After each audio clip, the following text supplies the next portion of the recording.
Hello guys, I am teacher Sophie. Thank you so much for watching my videos again. Today we are going to start with a practice. Here on the description of the video, I'm going to give you a link. Please open the link and there you just need to write your name and also a code. The code is here below as well in the description of the video. And then you can start the practice. The practice is going to last like 30 minutes or less, depending on how much you're going to take reading and answering each question of the practice. And then you continue watching the video, because in this video we are going to check the answers to the questions that are on the practice, because the practice is not going to tell you which of the answers is the correct one. So we are going to start, and for that I'm going to read the text that appears on the practice and also the options, and then I'm going to tell you which one is the correct one. Okay, so I'm going to start with the first practice and the first text. So it says, read the text below and answer the question. Christina visited Miami during her winter vacation. She is from Boston, where it is cold during winter months. Miami, however, has a very warm climate. There are many sunny days in Miami, and people can go to the beach all year long. Christina spent a good portion of her trip on the beach to relax and sunbathe. However, she also explored Miami and its surroundings. So, according to the text, in comparison to Christina's hometown, Miami's winter weather is A. Cooler, B. More humid, C. Warmer, and D. The same. So, which one do you think that is the correct answer? And the correct answer is letter C. Warmer. Because in the text it says, where it is cold during the winter months. Period. Miami, however, has a very warm climate. The second one is, Christina also took an excursion to the Everglades National Park. This park is a protected area spanning 1.5 million acres. Because the park is mostly swampland, it is home to many reptiles. Native animals include snakes, alligators, and crocodiles. The park is also great for bird watching. Christina enjoyed hiking the trails in the Everglades and observing the wildlife in its natural environments. And the question is, which of the following animals would not be found in the Everglades? The first option, A, is dolphins, B, crocodiles, C, snakes, and D, birds. Which one do you think is the correct answer? And the correct answer is A, dolphins, because in the question it says that it's not found on the Everglades, and the text only mentions snakes, alligators, and crocodiles that live on the Everglades. And remember what I told you on the tips. Never guess what they are asking you in the exam or the practice, because in this case they didn't ask for the things that are on the Everglades. They asked for the contrary, what is not on the Everglades, so be careful. The third one is, inspired by Miami's proximity to the ocean, Christina visited the Miami Sea Aquarium to learn about marine life. There, she watched a show using trained dolphins, killer whales, and other aquatic mammals. She took a lot of pictures of the sea creatures jumping out of the water and performing tricks. And the question is, what inspired Christina to learn more about marine life? And the answers are, A, she wanted to protest for animal rights, B, the sea aquarium was recently constructed, C, she hoped to photograph the sea creatures, and D, Miami's coastal location inspired her. Which one do you think that is the correct answer? And the correct answer is letter D. Miami's coastal location inspired her, because in the text it says, inspired by Miami's proximity to the ocean. In this case, guys, take into consideration that the answer, the correct one, is giving you the same information that is in the text, just that the words are differently. They are using synonyms. The fourth. When Christina returned to the city, she visited Little Havana. This is Miami's Cuban neighborhood. Christina could see that Little Havana's people demonstrated a lot of pride to their Cuban heritage. There were many outdoor shops and vendors, live musicians, and the Cuban cuisine was delicious. Little Havana was Christina's favorite part about her trip to Miami.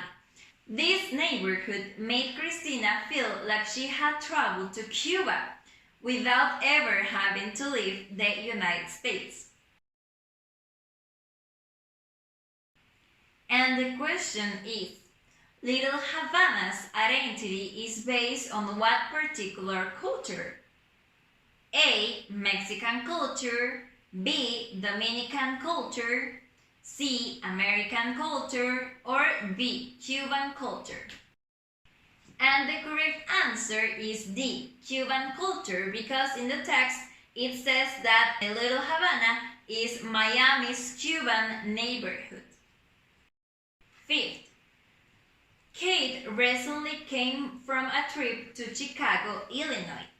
The Midwestern metropolis is found along the shore of Lake Michigan. During his visit, Kate spent a lot of time exploring the city to visit important landmarks and monuments. So the question is, where is Chicago in the United States?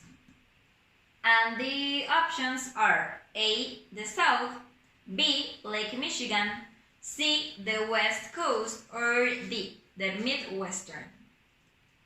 And the correct answer is D. The Midwestern, because here in this text it says this Midwestern metropolis is found along the shore of Lake Michigan. The sixth is, Kate loves baseball, and he made sure to take a visit to Wrigley Field. Not only did he take a tour of this spectacular stadium, but he also got to watch the Chicago Cubs game. In the stadium, Kate and the other fans cheered for the Cubs. Kate was happy that the Cubs won with a score of 5-4.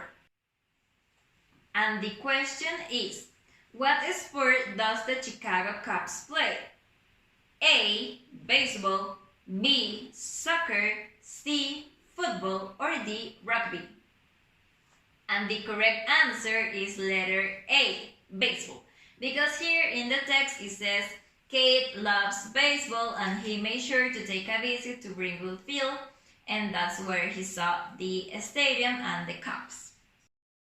7th, when Christina returned to the city, she visited Little Havana.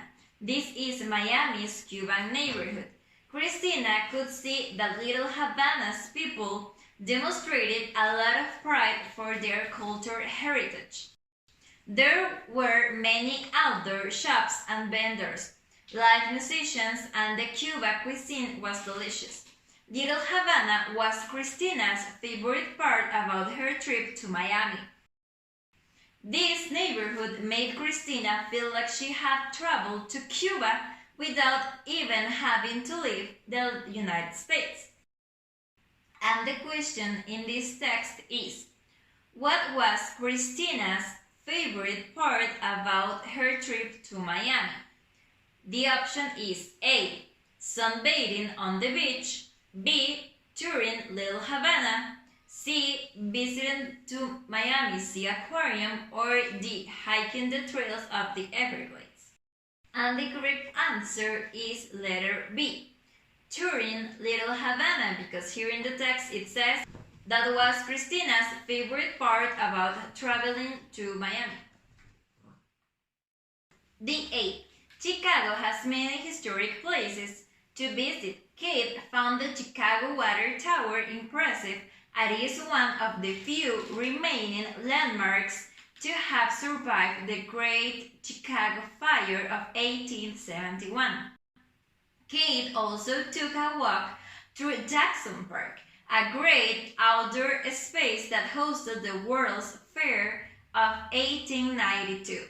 The park is great for a leisure stroll, and it still features some of the original architecture and replicas of monuments that were found in the World's Fair. The question is, why was Kate impressed by the Chicago Water Tower? And the options are A. It supplies water to the entire population. B. Is great for a leisure stroll. C. It is the tallest building in the city. And D. It is the one of few landmarks that survived a historical fire. And the correct answer is D. It is one of the few landmarks that survived a historical fire. And the 9th is, during the last part of his visit, Kit managed to climb the stairs inside of the Willis Tower, a 110-story skyscraper. Despite the challenge of climbing the many flights of stairs, Kate felt that reaching the top was worth the effort. From the rooftop, Kate received a gorgeous view of the city skyline and Lake Michigan in the background. The question is, how did Kate arrive to the rooftop of the Willis Tower?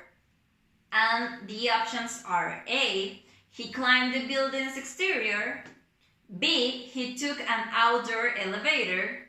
C. He walked up in the interior stairs. And D. He used an indoor elevator. Which one do you think is the correct one? And the correct answer is C.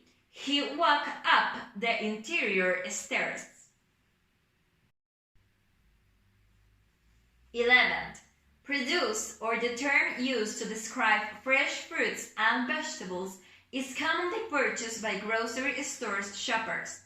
In terms of fruit, most grocery stores offer bananas, apples, oranges, blackberries, raspberries, grapes, pineapples, cantaloupes, watermelons, and more. Other grocery stores with large produce selections might offer the listed fruits in addition to less common fruits, including mangoes, honeydews, star fruits, coconuts, and more. The question is, fresh fruit and vegetables are collectively referred as which of the following terms? A. Veggies. B. Veggies. C. Cantaloupes, or D. Produce. And the correct answer is D. Produce, because in the text it says produce, or the term used to describe fresh fruit and vegetables. 12. While eating in a restaurant, it is an enjoyable and convenient occasional treat. Most individuals and families prepare their meals at home. To make breakfast, lunch, and dinner daily, these persons must have the required foods and ingredients on hand and ready to go. Foods and ingredients are typically purchased from a grocery store or an establishment that distributes food, drinks, household products, and other items that are used by the typical consumer. So the question is, what is a grocery store?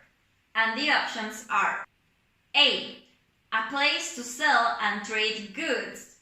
B. An establishment that distributes food, drinks, household products, and other items that are used by the typical consumer. C. There are several definitions of a grocery store. And D. A place that has ingredients that are ready to go. And the correct answer is B. An establishment that distributes food, drinks, household products, and other items that are used by the typical consumer. You can find the definition same as it is in the text. 13. It will take quite a while to list everything else that today's massive grocery store sell, but most customers take the opportunity to shop for staples or foods that play a prominent role in the average diet at the establishments. Staples include pasta, rice, flour, sugar, milk, and eggs, and bread. All the listed staples are available in packaged containers but can be purchased fresh in some grocery stores, wherein employees will measure and weigh fresh products and then provide them to customers. And the question is, what are staples? Option A, small pieces of metal used to hold paper together. B, green fruits and vegetables. C, rare foods. And D, important foods in the average diet. And the correct answer is D, important foods in the average diet, same as it says in the text. 14th and the last one. It will take quite a while to list everything else that today's massive grocery stores sell, but most customers take the opportunity to shop for staples or foods that play a prominent role in the average diet at the establishments. Staples include pasta, rice, flour, sugar, milk, meat, and eggs, and bread. All the listed staples are available in packaged containers but can be purchased fresh in some grocery stores, wherein employees will measure and weigh fresh products and then provide them to customers. And the question is, what is a fresh product that is sold in a grocery store? Option A, it is prepared by employees. Option B, it is charged by the pound. Option C, measured manually. And option D, all of the above. And the correct answer is D, all of the above, because in the text it says that a product can be purchased fresh in some grocery stores, wherein employees will measure, weigh fresh products and then provide them to customers. Okay guys, and we are over with the practice. As you can see, it is super important to read carefully the question, and what you can do is that you go to the text, read it, have like a general idea, read the question, and then go back to the text and look for the details and the correct answer. Bye! See you on the next video, and we are going to have more practice.